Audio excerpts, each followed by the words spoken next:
علی آقا خیلی بیرحم بودم. من نسبت به خودم هیچ رحمی نداشتم. یعنی یا آدم بیرحم انگاری در من بود چند من. بعد اصلا اینا شخصیتاشون کاملا جدا بود. مثلا دستم درد میکرد، تیر میکشید، انقدر اونو من میزدم تا اون داغشی تیر نکشید.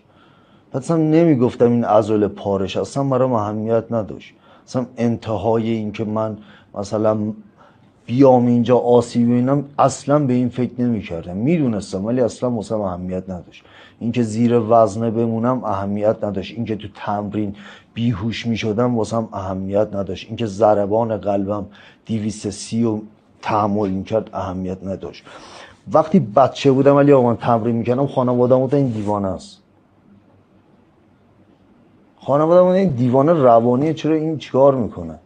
چرا؟ چون ندیده بودن